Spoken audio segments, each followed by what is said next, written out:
Hi అండి, ఈరోజు పనగంటి కూరతోనే పచ్చడి ఎలా చేయాలో మా తీరులో చూపిస్తాను. నేను 3 కట్టలు పనగంటి కూర తీసుకున్నాను. 3 కట్టలకి 3 టమాటాలు వేసుకుంటే బాగుంటుంది. 3 టమాటాలు, 10 ఎండుమిరపకాయలు అండి ఇవి, ఒక 5 ఎండుమిరపకాయలు, ఒక 15 వెల్లుల్లిపాయలు. ఇవి పచ్చివి వేసుకొని రుబ్బుకుంటే చాలా బాగుంటుంది పచ్చడి. ఒక చిన్న నిమ్మకాయ సైజ్ అంతా చింతపండు. ఇప్పుడు పచ్చిమిరపకాయలు ఎండుమిరపకాయలు కూడా వేసేసుకోండి. కొంచెం కరివేపాకు వేసుకోండి. ఇప్పుడు టమాటాలు వేసుకుంటాను. ఇలా కలిపితే అప్పుడు పనగంటి కూర వేసుకోండి. పనగంటి కూర చాలా మంచిదండి హెల్త్కి, కళ్ళకి చాలా మంచిది. ఆకుకూరలు అన్నీ కూడా కళ్ళకి మంచిది, బ్లడ్ చేస్తుంది.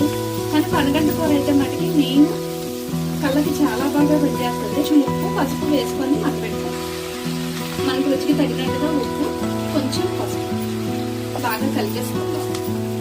బాగా కలుపుకుంటూ మగ్గపెట్టుకోవాలి. ఇవన్నీ బాగా మగ్గిపోయింది. ఇప్పుడు స్టవ్ ఆపేసుకోండి. చల్లారిపోయాక మిక్సీ చేసుకుందాం. బాగా చల్లారిపోయిందండి, మిక్సీ పట్టేసుకుందాం. ఇవ్వండి, చింతపండు కూడా ఇప్పుడు వేసేస్తాం. చింతపండు కూడా వేసి ఇప్పుడు బరకగా రుబ్బుకుందాం. అప్పుడు వెల్లుల్లిపాయలు వేసుకుందాం. చూసారా, ఇలా బరకగా ఆడుకొని ఇప్పుడు వెల్లుల్లిపాయలు వేసుకుందాం. కొంచెం వాటర్ వేసుకొని ఆడుకోవాలండి. నేను ఇంకొంచెం వాటర్ వేస్తాను. ఆయిల్ కొంచెం హీట్ ఎక్కాక పోపు దినుసులు వేసుకుందాం. ఇప్పుడు వెల్లుల్లిపాయలు వేసుకుందాం.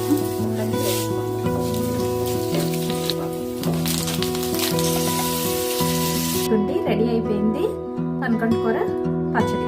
నెయ్యితో కలిపి పెట్టండి, చాలా ఇష్టంగా కూడా తింటారు. టిఫిన్స్ లోకైనా బాగుంటుంది, అన్నంలోకైనా బాగుంటుంది. ఈ పచ్చడి మీరు కూడా చేసి నాకు కమెంట్ చేయండి.